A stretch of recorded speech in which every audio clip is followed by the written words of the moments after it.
Laura, can we go ahead and go live now? I think we're ready to get going. We're live. Oh, we are. All right. Good morning, everybody. It is May 10th. It's 8:33 a.m.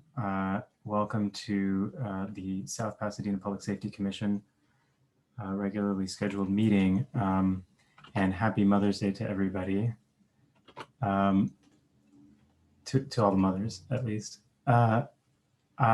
Let's go ahead and call to order. I'll do roll call for us to get started. Commissioner Kung. Here. All right. Commissioner Ding. Here. Present. Commissioner Donnelly. Here. Commissioner Watson.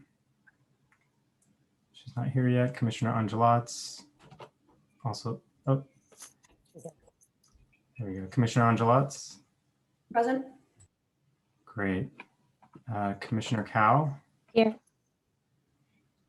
And it looks like Lisa just joined as well. Commissioner Watson. We're just taking roll call right now. Here. Okay. All right. Looks like we've got everybody. Good morning, everybody. And Council Liaison Primuth. Yes, I'm here. Terrific. Do we have a public comment, general public comment? No general public comment. Okay. All right, let's go ahead and jump into it then. The first item on the agenda is our minutes from the last meeting, which is March 8th, 2021. Does anybody have any edits, modifications, comments on the minutes from last meeting?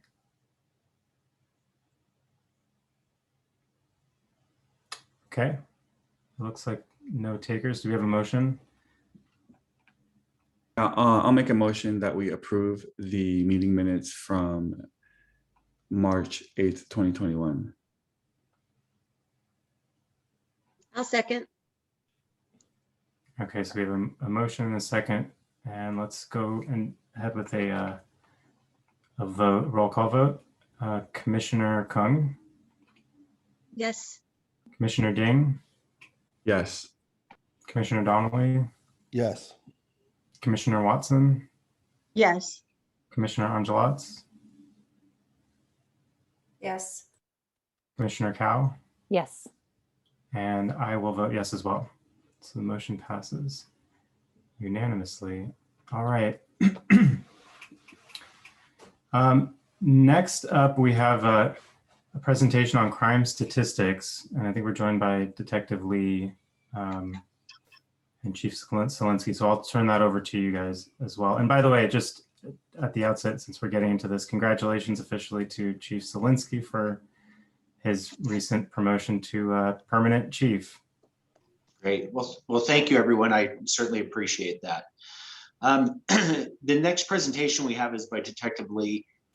Over the last couple of weeks, there's been a number of emails and concerns that have been brought to the attention of the police department regarding crime statistics overall in this city, but specifically with regards to the Monterey Hills area. So I've asked Detective Lee to touch bases on that.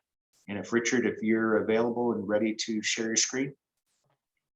Yes, sir. Let me make sure. Just hit share screen at the bottom, right? Yes. Yes, I did hit it. So I think you should be able to use it.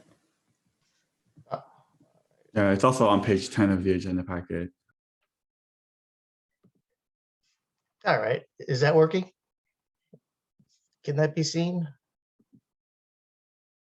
Yes, I can see it on mine. Okay, just want to make sure then.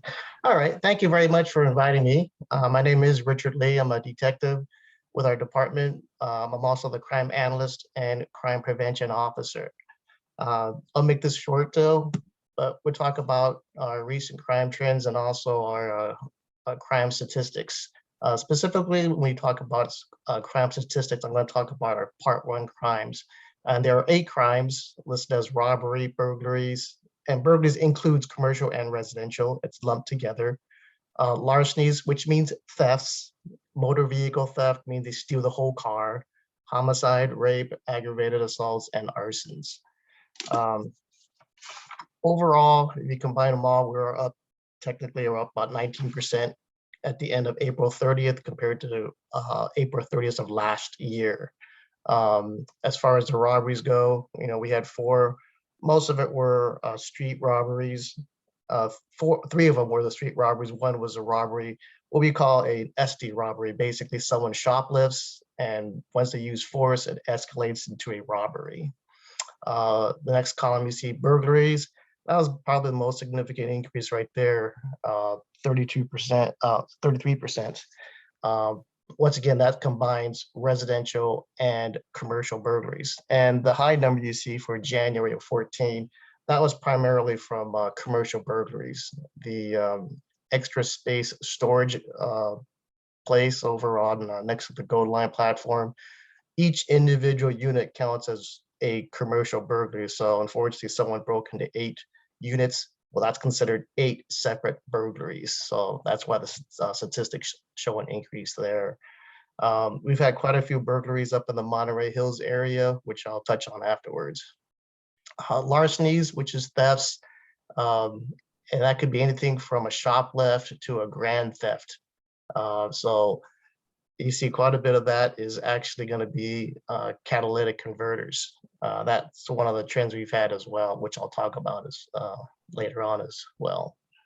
Our motor vehicle theft, it's gone down a little bit. We definitely did see a trend actually for the past couple of years where it definitely increased, and not just in our surrounding cities, but throughout San Gabriel Valley's stolen vehicles are really getting an increase. Homicide, none this year. We have rapes, aggravated assaults, and the assaults, well, it's a little bit of an increase. It's primarily assaults were domestic related, not necessarily husband and wife, could be boyfriend, girlfriend, or the suspects knew the victims. Although we did have a couple road rage incidents included in that as well. And our last column is arson, which was just a trash fire. When we talk about the residential burglaries, specifically in the Monterey Hills area, this is an outline, a map of the residential burglaries since January through the end of April. The blue one you see on Flores de Oro next to Camino Lindo. Technically, they took it as a grand theft because it was a house under construction and there was no walls. It was just bare, you might say, because they're doing remodel. And the person walked in, tried to take the copper pipe. Unfortunately, the suspect didn't realize the copper pipes were already charged full of water. So as he made the cut, all this water came pouring out. But beside that, you can see the heavier concentration of the dots for the residential burglaries around the Monterey Hills area. And we usually call this Monterey Hills area our Beat 3, which is Monterey Road south to Meridian west. So that whole hill area is called our Monterey Hills area, or our Beat 3. And if you divide that to the other flat areas, you can definitely see the concentration. Most of these burglaries do occur at nighttime, have been occurred at nighttime. Although the one on Flores de Oro at the very top, the 700 block, and the one on Hanscom, we believe are tied together, and they're tied to a suspect that Beverly Hills PD arrested last week, and he was in connection to some 30 different, plus residential burglaries throughout our, well, not just in our city, but primarily the West Side, Beverly Hills, Santa Monica. He hit all these homes. Basically, he specifically hit at homes that were for sale and staged, and he basically took the TV sets. So luckily, unfortunately, he was been arrested. So thank you on that part to Beverly Hills on clearing that one. The other ones, as far as nighttime, we don't know the quite, the MO they're using is basically they're just going to the back of the house, smashing the windows, grab something quickly and then leave. Even if they have alarms, it seems like they're still breaking in and leaving quickly. In the flat area, we get to see those homes were actually broken into were garages, which we consider still residential burglaries. And out of those, 4 of those dots in the flat area were garages.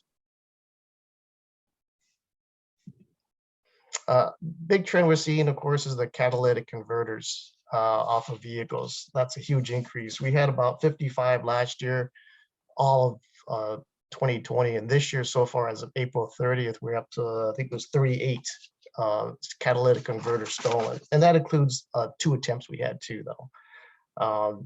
Primarily the targeted vehicles, which you see on the right, the Toyota Priuses, and mainly the catalytic converters are stolen for what they call precious metals. And unfortunately, the Toyota Prius has the most. Most cars have anywhere from say 3 to 7 grams of this precious metals, but the Priuses primarily have for sure about 7 ounces of these precious metals. That's why they're targeted. And we talk about the precious metals, we talk about these 3: platinum, palladium, and rhodium. When I checked the market today, platinum is selling for $1,200 per ounce. Palladium is selling for just under $3,000 per ounce. And rhodium is the big one. That's going for about $28,000 an ounce. And when you compare that to like gold, which is selling for only $1,800 per ounce, and silver, which is only going for $27 per ounce, you can see the demand for these precious metals while they're selling it. And our basic safety tips we give to the community is, as best as you can, because the catalytic converters outside the vehicle, not inside it, it is difficult to protect. But, park in well-lit areas, you garage park it, especially be cautious of people working around cars at nighttime. And that's when they're primarily taken, is at nighttime. Of course, during the daytime, we have the surveillance video with this car here, the gray one, double parked, put the hazard lights on, and they walked over to the car next to it, which is a Toyota Prius. And this street is actually right at the 100 block of Monterey Road. And you can see in the video that cars just go right past it like it was a disabled vehicle, and no one said anything. Some safety tips you also get is you can buy third-party locks on it, like Cat Clamp and Cat Security, which basically shield and protect the catalytic converter. The etched license plate on the catalytic converter is a program that Chief Zielinski asked me to research. We were looking at a shop down the street and helping us to hoist the car up, and then we would etch the license plate on the catalytic converter. Well, that's no guarantee as well, but at least if a crook sees a license plate number, he realizes he may not be able to sell that. And the biggest thing is catalytic converters don't have serial numbers. So even if we stop a vehicle and they have, say, 3 or 4 catalytic converters in their possession in their vehicle, well, how do we find a victim of these? And unfortunately, we can't find a victim. There's basically no crime. So that's probably the most difficult part of this. So with this, if we see the catalytic converter and we see a license plate etched on it, well, we can run the license plate and find out, what car it went to, and find out whether or not that car is missing a catalytic converter. A big thing we're seeing is fraud. With people staying at home since last year, fraud really went up in scams, you might say. Anything from phishing scams, where this person got an email claiming that, oh, I'm from Microsoft, and there's been unauthorized charges. If you click this link, we can clear this up. And of course, it's a spoofed link. When he clicks it, it takes it to a website that the suspect created. It looks similar to a actual Microsoft website. We had another one where a person called and posed as a DEA agent, saying that your identity is being used in a different state, and to clear it up, you have to, send money in gift cards, you might say. Same thing with OSHA. We had a person call a business in our city claiming that they're from OSHA, and you authorized purchase of these chemicals for cleaning for COVID. And the person says, oh, okay. And they, unfortunately sent payment over. And of course, the biggest thing now with the cryptocurrency, with all the different type of cryptocurrencies, prices going up, it's people's opportunities to create scams. And unfortunately, you're going to see all type of scams regarding cryptocurrency, whether invest in my specialized one, or I have a link that you can buy it cheap. People fall for that thinking, yeah, I can buy it because I know they're going for whatever, $50,000 type of thing like that per dollar. So you see a lot of scams like that going on. And that's it. That's pretty much what we have for crimes, our current crime trends right now. And I lost my screen. Oh, there we go. All right. Does anybody have any questions? One thing I did want to mention is when you look at our crime trends and you're looking at the increase up to almost 19%, I think it's important to realize South Pasadena typically has very low crime rate, sometimes often in the single digits. So even an increase in 1 or 2 crimes can really inflate the percentages. So when we look and we calculate crimes at the end of the year, we're actually looking more at the specific number of crimes as opposed to the percentages. So just something to keep in consideration. A couple programs we have in place already is just about almost on a daily basis. We have what we call a burglary suppression or a crime suppression program where we have officers come in on an overtime basis and they're roaming around the city in unmarked police cars, sometimes marked if we want to increase our visible presence, unmarked if we're looking to make arrests. And they're in those areas such as the Monterey Hills. And we've made a number of really significant arrests this year. But I think simply because of all the social issues that are going on, the COVID pandemic, low employment rates, just a number of things. Crime is certainly on the rise throughout the nation. We're reading about it in the paper all the time. It's certainly here in the San Gabriel Valley, and some of that is spilling over to South Pasadena. So as I mentioned, to combat that, we're increasing our visible presence as well as our extra patrols and our burglary suppression. So you'll see our units out there, and they've been quite busy. But if anybody has any questions, we're happy to answer or discuss it a little bit more. Oh, one thing I did want to add is we talked about a catalytic converter, the license plate etching. We're trying to work with a local garage, auto garage, so that we can get this implemented. And once we get the specifics inked out, then we'll send out a notice to the community. We'd like to do it as soon as we can. It's no guarantee that a crime is not going to occur, but it certainly helps us in the prosecution, and it may prevent someone from selling a catalytic converter if there's a license plate on it. Oftentimes, though, the precious metals are already removed and they're sold to recyclers. But this is just one more step that we can take to hopefully make it a little more difficult for someone, or less appealing anyway, for someone to steal. But we're happy to answer any questions if anybody has any. Yeah, I have a quick question, Chief. I want to say during our last meeting, Stephanie had brought up that, and I could totally be having inaccurate recall, but I thought the city was going to try to send a letter or do something to the district attorney's office to comment or express concern about their posture with prosecuting nonviolent crimes and potential recidivism issues. Stephanie, am I right? Were we going to do something like that, or was that being discussed? I think that what you're referring to is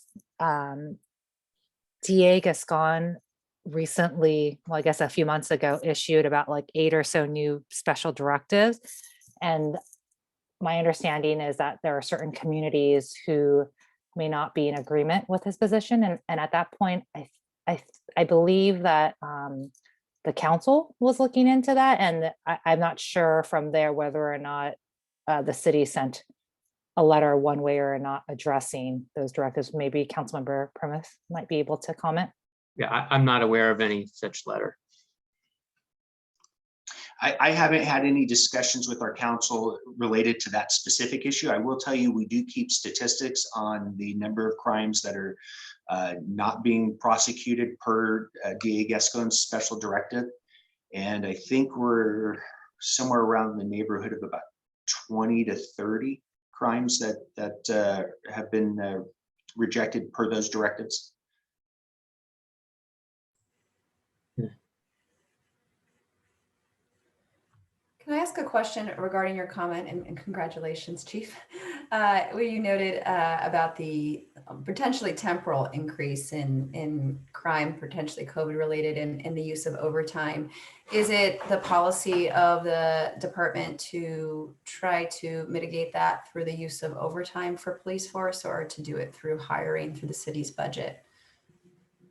Well, we try to do it a number of ways. Obviously, we want to be fiscally responsible, but yet also try to address the issue as quickly as we can. So on any given day, we typically have 4 patrol officers that are uniformed and out in the city. But they're given the call load, they're responding to crimes. They're trying to do a multitude of different things within their day. So when we're looking at something like if we see an increase in crime, we'll reach out to our neighboring agencies. We'll reach out to some of our regional partners if we can. But when that's not effective or not available, then we'll hire overtime, as I just mentioned, and we'll put out our own burglary suppression units. One of the problems we're seeing right now is everyone's being impacted by the increase of crime. So the regional partners are busy and there's a waiting list. And same with our neighboring agencies to get them to release an officer to come over. Times like this, it makes it very challenging. I think everyone's kind of facing the same issues, so. Did that answer your question? It did. It sounds like it's just there's less capacity regionally, not just for us. Correct, yes. Yes, sir. I have a question for Detective Lee. The homes that were targeted up in Monterey Hills, was there any sort of trend or similar circumstance where the people away on vacation? Was there an unlocked door? Was there anything that sort of made those desirable targets for the bad guys? Well, typically for the nighttime burglaries, we do see a trend where, as opposed to daytime, for example, daytime burglars, they're going to knock on your door because they're going to see if somebody's home. Those video doorbells are great because it gives the impression that somebody's home, and they'll make an excuse to be at your door and then typically would leave. If they don't, no one answers the door, then they'll go around back and break a window. But for nighttime, usually they drive by, and these happen anywhere between 6 and 10 p.m. But they'll drive by and typically see if there's no lights on in your house. It typically means nobody's home, because otherwise, how would you walk around the house with no lights on? And in that case, we've seen like some of the surveillance videos where they just cruise up and down the street, park, and you see 2 or 3 guys run to the back of the house, break the glass, and then they come running back out. So it looks like they're just looking for homes, possibly with no lights on. If they had alarms, it did activate, and we got there quickly, but they left by then, unfortunately. Because even alarm, it does take a few minutes before we get the call. You know, most alarm companies will call you first to see, oh, Mr. Donnelly, your alarm's going off. It was an accident? And it's your chance. I'm home, it was an accident, or no, I'm out of the house, call the police. Okay, and then they call us.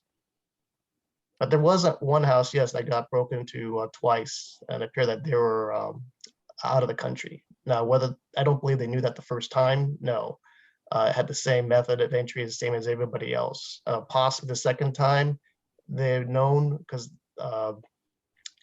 it's hard to say for that one, though. Okay, thank you. I'd like to piggyback off of that. And Commissioner Donnelly, one of the things we've noticed that's a bit disturbing to us is that most of these crimes have been witnessed, or there is a significant portion of the crimes witnessed by a neighbor, and people aren't calling the police to report it, and for various reasons. But I'd like for anybody that's listening out in the public is to encourage, if you see something suspicious, please let us know. Whether or not you think it's significant, we'd still like to know, and we can always go out there and verify it. And if it's nothing, we're all happy to do it. But if it is something, we certainly want to know about it. And some of these crimes, unfortunately, we probably could have stopped or taken someone into custody had someone been diligent and called us right away. So I really encourage the public, if you see something suspicious, please report it.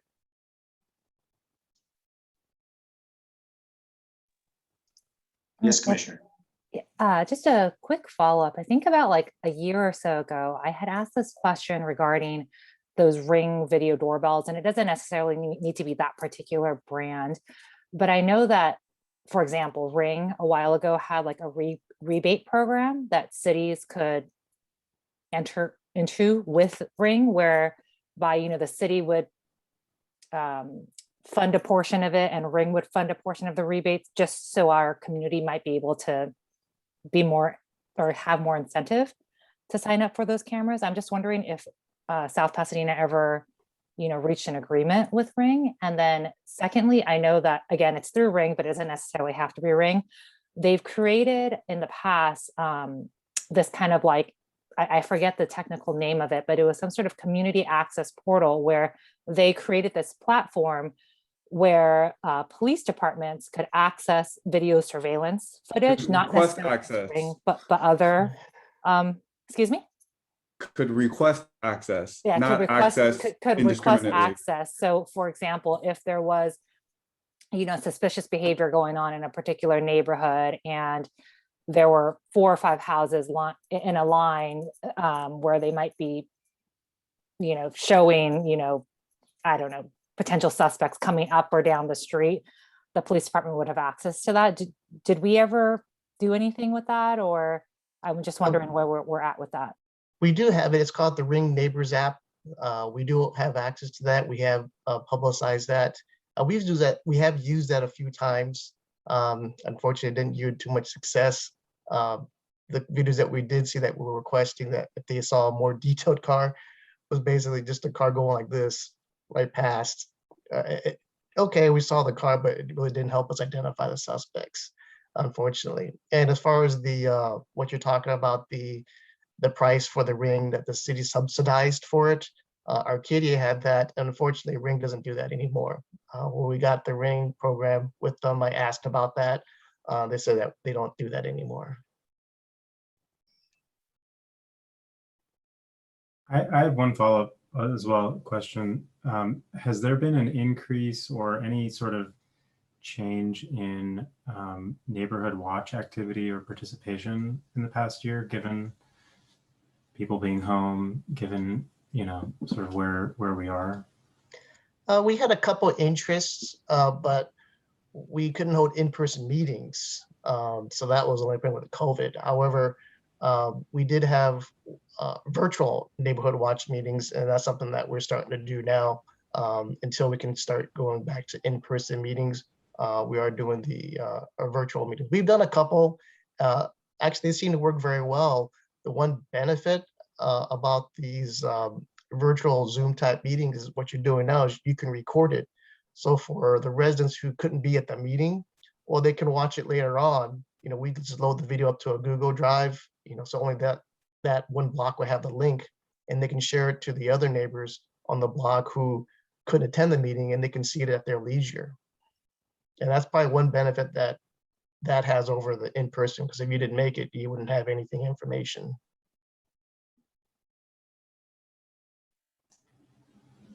Thank you. Yeah. Any other comments on this agenda item or questions? I think let's roll into the next one, which is a discussion about, and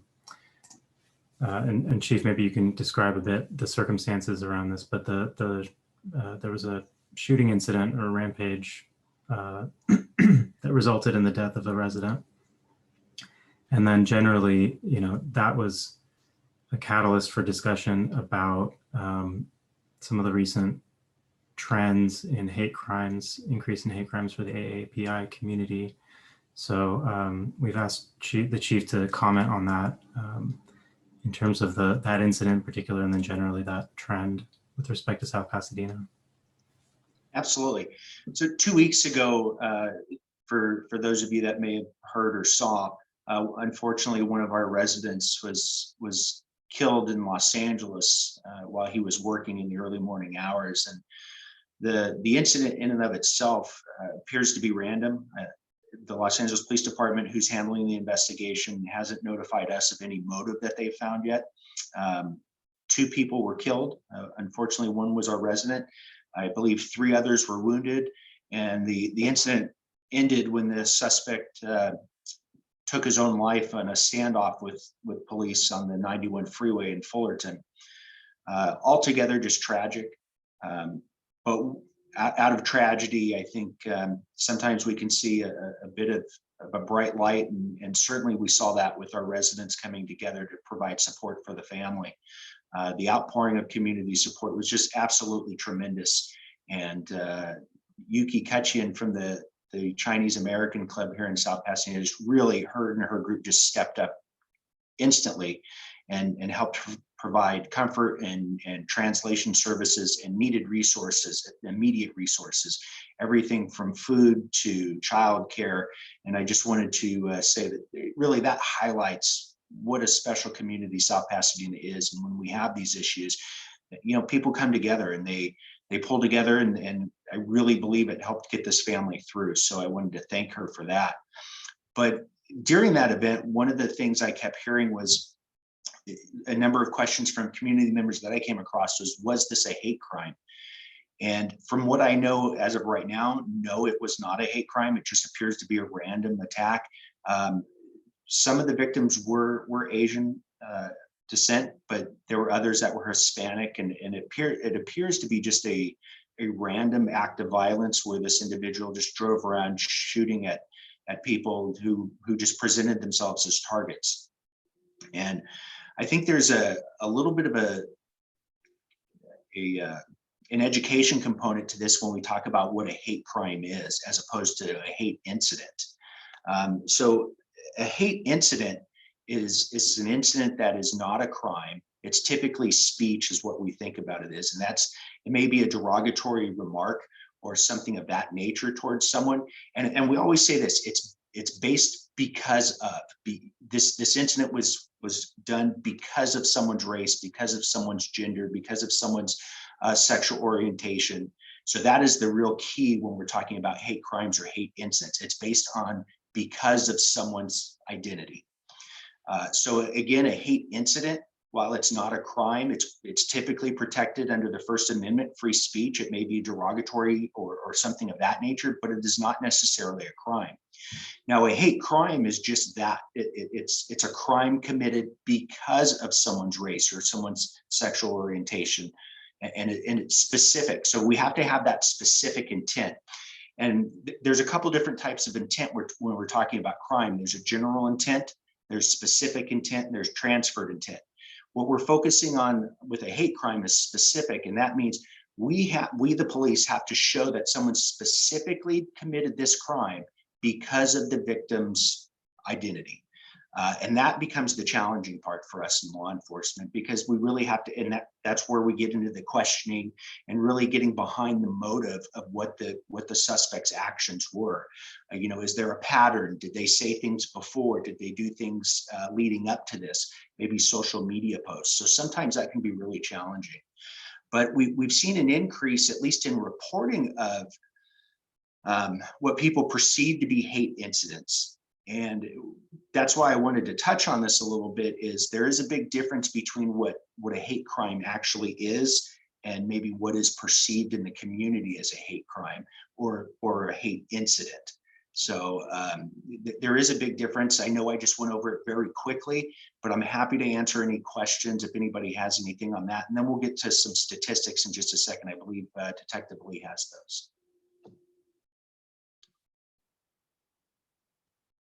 Doesn't look like it. Okay, Richard, if you could give the statistics. So far this year, there's only been one. And when I looked at last year's report, there was only one listed as well, sir. So obviously not a whole lot of this going on in South Pasadena, which is great. But I also know that there's a fear in the community. I've had some community members talk to me about they're afraid to go out or they're afraid to do certain things. And you know, whether or not it's someone's perception or not, it is their reality. So we want to address that. And while South Pasadena certainly is a very safe community, at the same token, we want to be notified if someone has an incident or thinks there's an incident, and let us go out there and investigate it. And then ultimately what happens is we present the case to the district attorney's office. I think that's another misconception. The police do not charge anybody with crimes. That is the district attorney's office. We will write a report and we'll submit it with a recommendation to the district attorney's office. Ultimately, they will make the decision after reviewing all the facts, and they're going to look at a number of different things from a legal perspective and prosecution. They take a little bit larger view of the incident, and then they'll make a determination of what to charge an individual with or not to. And of course, they may reject the case and they may send it back to the police department to do some follow-up investigation. There's a number of different things that can come out of that, but it is not the police department that actually charges someone with a crime. But as I mentioned, we can't do our job without the help of the community, without the commission here. And we really encourage our commissioners and certainly our community members, if there is an issue going on, please let the police department know that, so we can address it or we can become aware of it and put something in place to address it or talk to our residents or provide some level of comfort. Right after the shootings at the Atlanta salon, where a number of people were unfortunately killed, we reached out the police department to our Asian-owned businesses as well as our massage and nail salons, and we asked them if they wanted any training regarding active shooters, if they had any concerns, because while we had no information that South Pasadena, certainly that there wasn't anything going on here, we still wanted to address their concerns and their fears. And a lot of them were very thankful. No one took us up on the training, but at the same token, we wanted to make sure that they knew that we were a partner and that we were going to be there for them.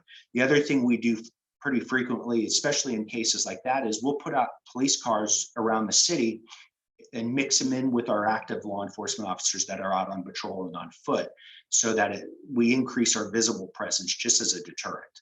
So that's another tool we have in cases like that. So I'm happy to answer any questions if anybody has anything further.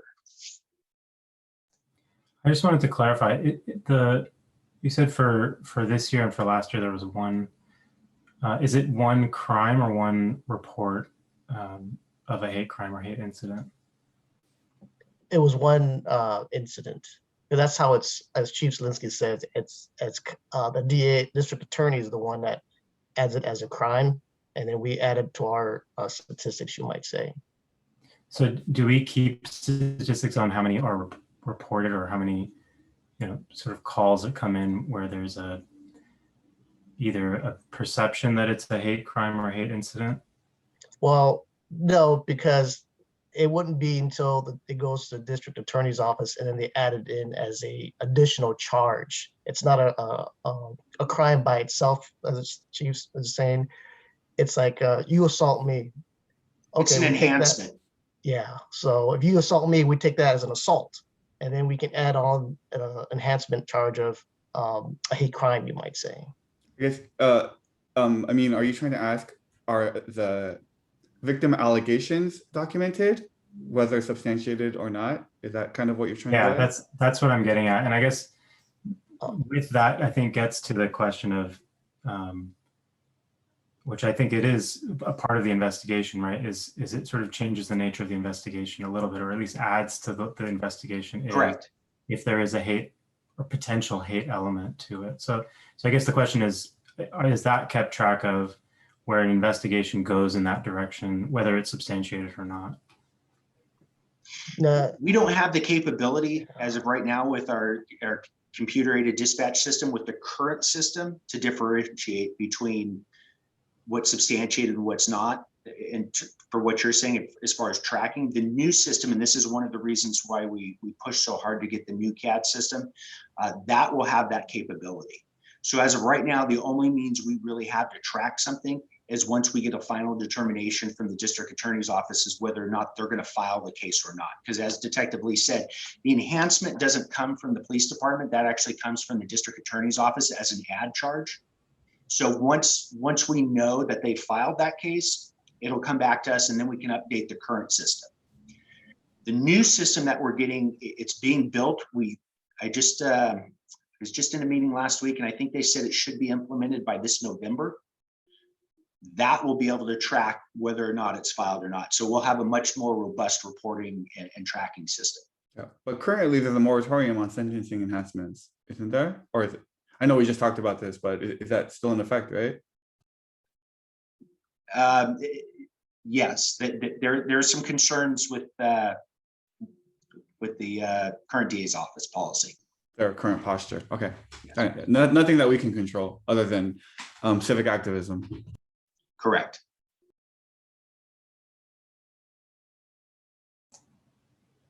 Okay, yeah, thank you for that. Any other comments or questions on these issues? Okay, I think our next agenda item is the administrative question. So there's been, I guess I should first ask, is there any public comment on any of, I realize I didn't ask about it on the first two, but was there any public comment on either of those two agenda items? No, no public comment for any agenda item. Any agenda item, okay, thank you. So the next item on the agenda is about in-person meetings. So there's been some discussion, I know at least informally, about returning at some point to in-person meetings. I think there's some public concern about the level of participation or access the public may or may not have to meetings and to public comment. But the reason I wanted to add this to the agenda was because I wanted to sort of introduce this notion, see if anybody had any thoughts they wanted to share either during the meeting or afterwards privately, simply because this is an administrative matter and maybe a sensitive matter in terms of health and safety.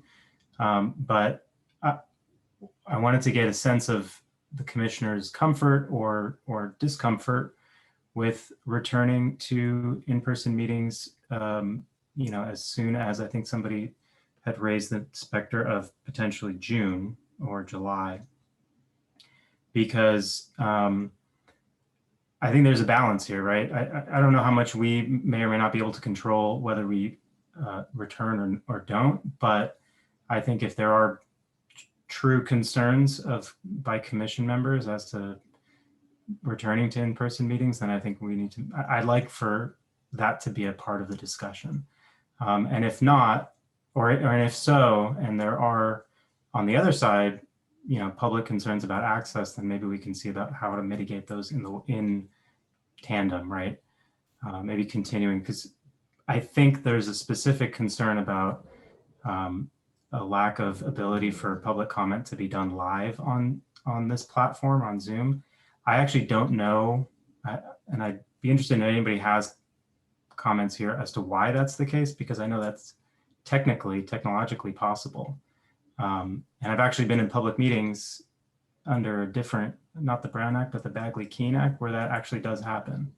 So I'm curious, maybe as a secondary question, let's first talk about if anybody has comments on it here, but the second question is whether that's something that we can make possible. Yeah, I actually think that Zoom meetings increase the viewing access for the public because people don't actually have to go to city council at 8:30 on Monday. It's easier to view, it's easier to watch from wherever you are. I do think a lot of the primary concern is about the ability to deliver public comment, like you mentioned. But I just wanted to mention one thing about something we could possibly look at.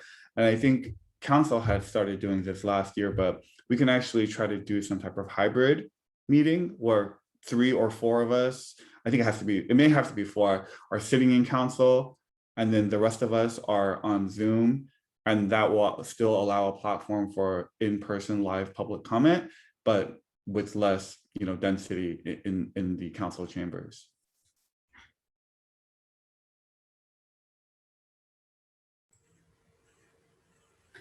That's all I have. I think that there was robust correspondence. It looked like that many of us were privy to about this issue. So particularly as the scope of our particular commission touches on very deep community engagement issues where the trust of the public is critical for public safety in order to carry out their mission. access to providing public comment in real time, I think is important for rapport and trust. So regardless of the mechanism, whether it's Zoom, hybrid, or in person, the ability to have ad hoc without being super planned 24 hours in advance seems concurrent with our mission.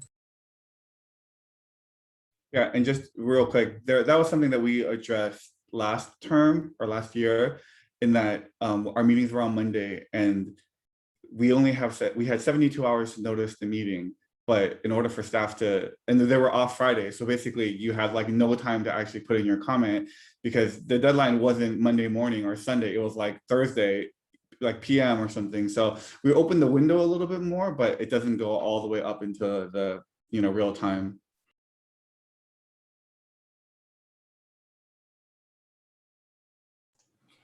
If we return to in-person meetings, whether it's at a limited scope or just everybody in the same room, I don't know what the comfort level would be with people sharing their vaccination status would be, but I would personally have no problem being in close quarters with other vaccinated people at this time.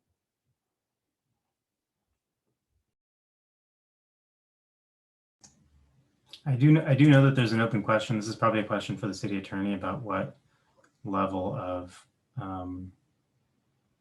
whether the city or whether commissioners may be asked by the city about vaccination status or public, if we're giving access to members of the public, whether that can be done.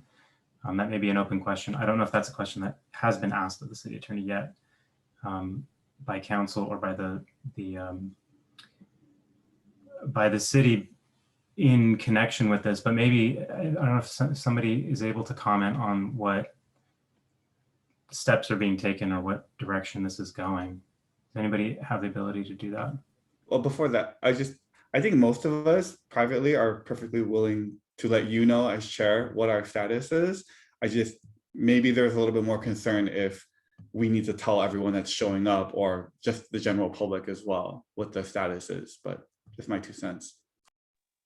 Yeah, I tend to agree with Commissioner Ding too. That just, it brings to me as more of invasion of to certain people, right? Their private medical information. And I again don't know, the legal ramifications of that. I haven't looked into that, but I would suspect that there are privacy concerns with that.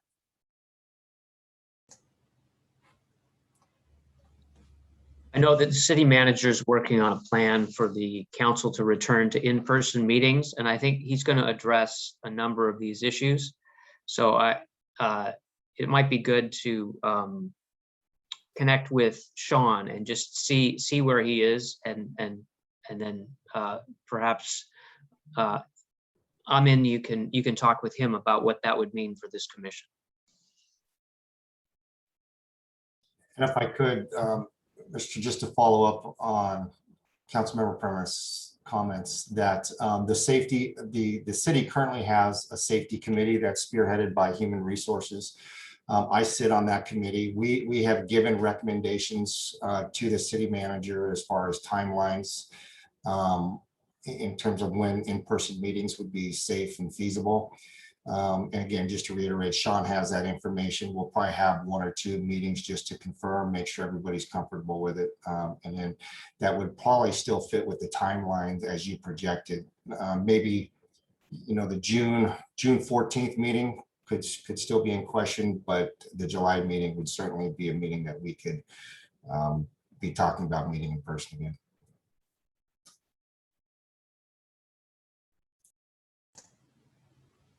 Okay, I think for purposes of today, I think what I'll do is, I agree. I'll follow up with Sean and see what that plan looks like, where that's going, and maybe follow up on the technical piece of the public comment to potentially address that in the meantime before we get into and the idea potentially of a hybrid structure.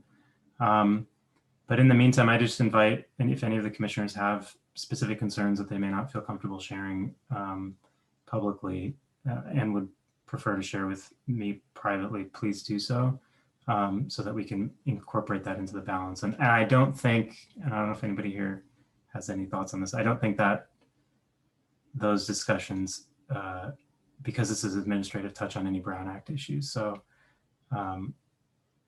I would just invite, any concerns, please let me know. And then hopefully by the next meeting, or maybe in advance, I can try to provide an update on what that discussion with the city looks like with Sean. And or I don't know, to the extent the new city manager is going to be involved in that as well. Okay, does anybody else have any other comments, questions? Okay. Next up is City Council Liaison Communications. John? Hi, everyone. I want to go through just our last agenda. The City Council had a number of big items on its agenda. Probably top of the list, as you already know, is the official appointment of our new city manager, Armine Chaparian. We have received a lot of good comments, and we're really hoping that she can hit the ground running. And she has, as some of you who attended the community forum probably know, she is a very open, accessible person, and I think we're going to be able to have our community have a lot of confidence that they can talk to her, they can get clear communication, and so we're looking forward to her starting. She starts May 31st. The council also approved an ADU ordinance that officially has been adopted, so that is in compliance with state law, and it's got some special South Pasadena curlicues on it. That's a technical term. The council also approved a $9,000 expenditure for executive leadership training for the police department. So I don't know if the chief would want to comment on that at some point. And then the council approved a new ad hoc committee that will be set up to implement the strategy for relieving Caltrans of the Caltrans homes that exist in South Pasadena. There are 68 properties, and it looks like the city's going to become much more active and empowered to deal with Caltrans and to get those properties back in home ownership and in good condition. And then finally, we heard a report on the business marketing plan. The city has funded approximately $50,000 to different marketing groups. One is the Chamber of Commerce. The other is the Nexusplex group that publishes the South Pasadenan, to promote local business. And they've used that money so far to do lots of outreach, to create content, to teach and train business owners in different marketing strategies. And the feedback so far has been really positive. We're hoping more businesses participate. The grant money is still there. The time is still running on this project. So we're hoping we can turn a little bit of the COVID downturn around. I know that I'm seeing restaurants quite busy these days, and Mission Street's really busy. So hopefully for some of these businesses, they're going to be in much better shape than they were a year ago. And that's my report. Thank you, John. Staff liaison communications. Paul, do you want to go ahead? Sure, thank you. So just a couple quick follow-ups. I reported last month that we were getting ready to accept the through State Farm Scholarship Program, our new arson canine.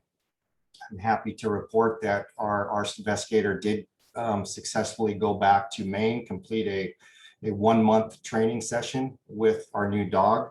Her name is Delta. She is a 15-month-old black lab, and she is trained in the detection of accelerants and other flammable liquids that could potentially be used to start fires intentionally. And really, so day one on the job was last week, and day one she got her first call out. So you know, again, she is the first dog trained in this in our region.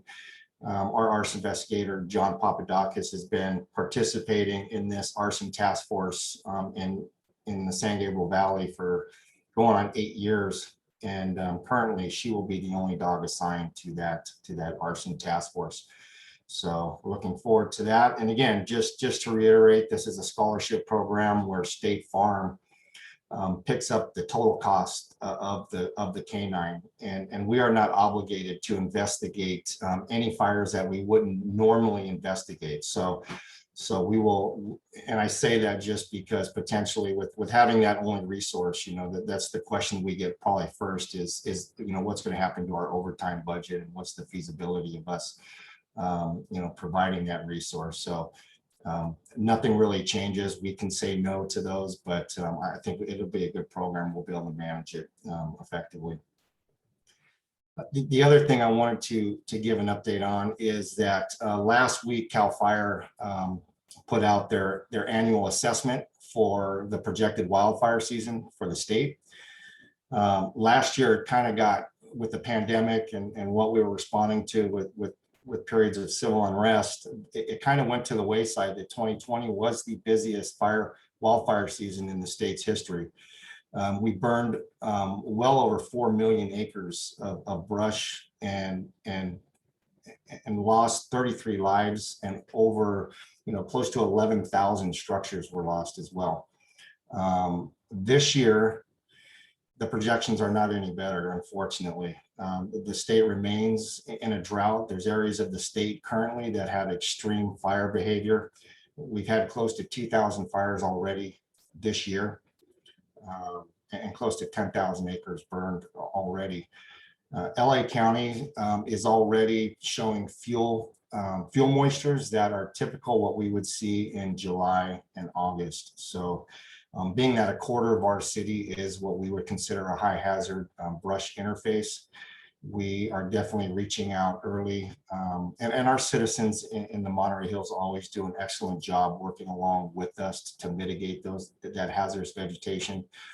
They always do an excellent job. And currently we're just circling back on all the city-owned vacant lots as well as the privately owned vacant lots to make sure that those have been cleared out. And again, just an added, what we're finding is that even though the properties and the vacant lots get cleared out, there's a regrowth that occurs quickly, and then it dries off quickly. And those flashy fuels are the ones that we are most concerned about. So again, looking to be another very busy wildfire season. So whatever we can do to help mitigate that hazard in our city, we will continue to work alongside our city to make sure we're as safe as we can be. And then finally, just to report that to coincide with in-person meetings, we are looking to start up our in-person CERT trainings again. Again, most likely it'll be in July.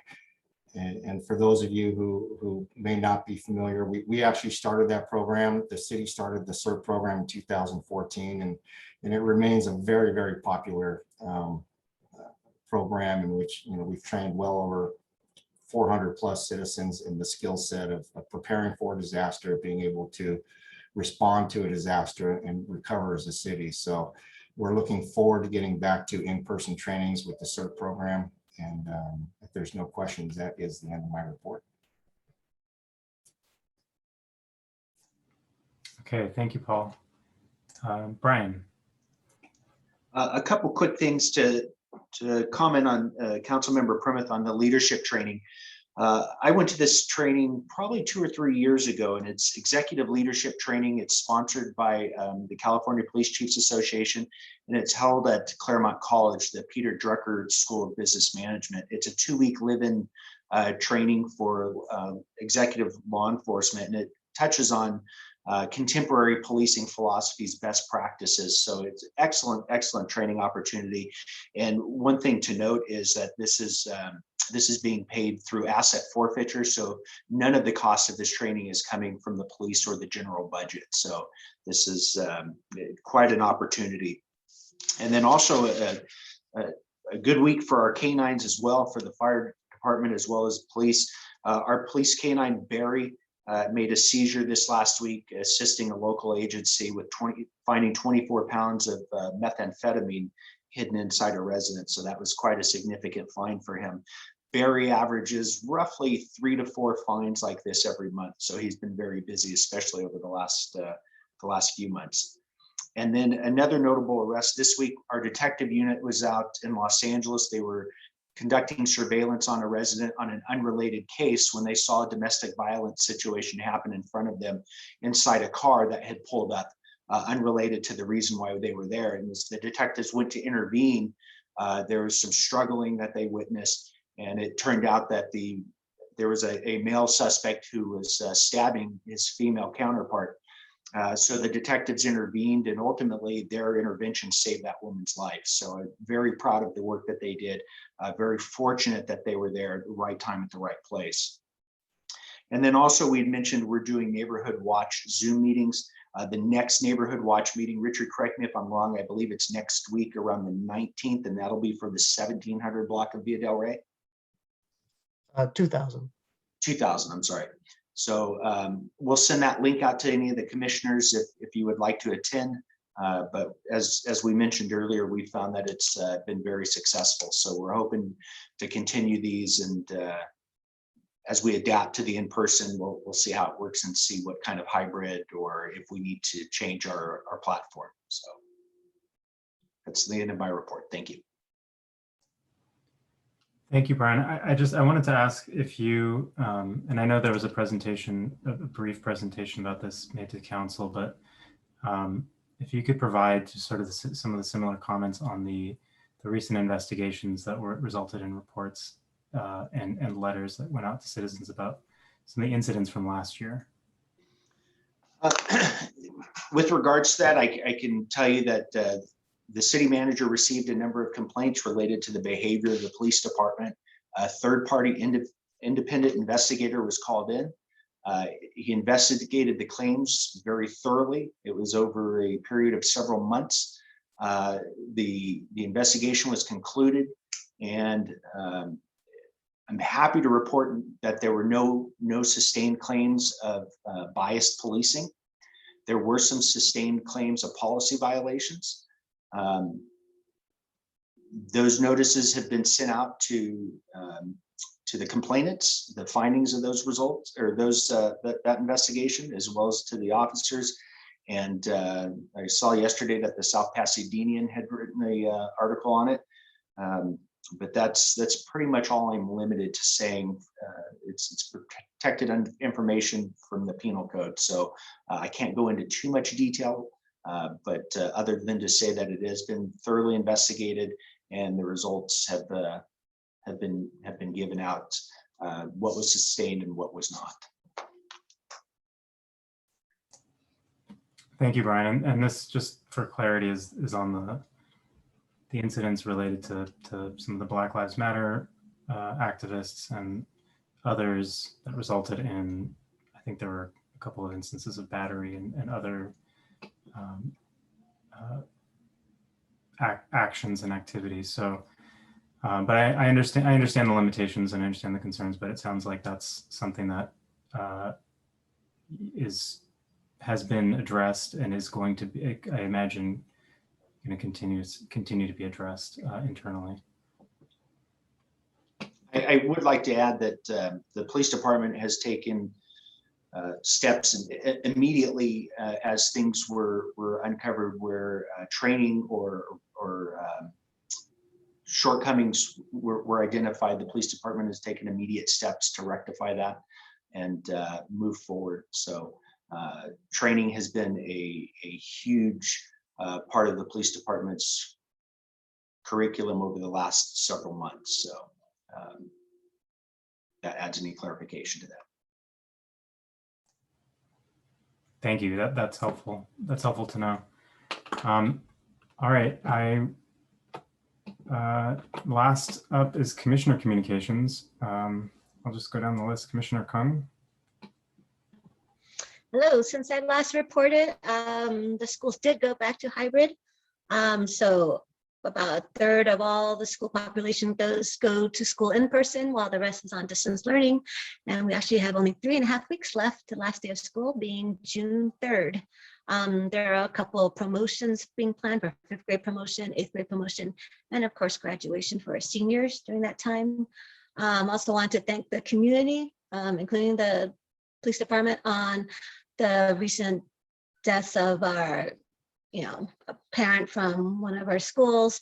There was even a loss of a former student recently, but I'm just amazed at how much the community pulls in together to help support everybody here. So that's the update really for school. Not full traffic issues yet for a while. I know summer school will be starting, and even that will also have in-person as well as distance learning components as well. So we'll see what happens in the fall. Great, thanks, Grace. Jeremy, Commissioner Ding. I don't have anything. Just congratulations again, Brian, on the permanent selection, and good to see everyone. Thank you. Great. Commissioner Donnelly. The only thing I have to contribute this month is Lisa and I have been working diligently as the subcommittee on unarmed traffic enforcement. We've just about wrapped up our work. We'll be writing up our recommendations, and hopefully we'll be prepared to provide those at the next meeting. Great, thank you, Ed.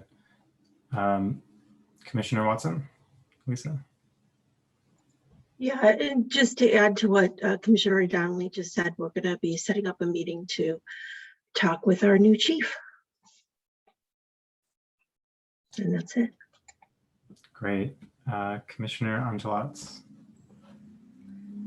No major updates. Just want to let Chief Riddle know how excited everyone I've talked to is about Delta joining, to the extent that community-based public relations brings a lift of joy in a difficult time. I think her arrival was made a lot of children happy, even though I appreciate that she is a working dog.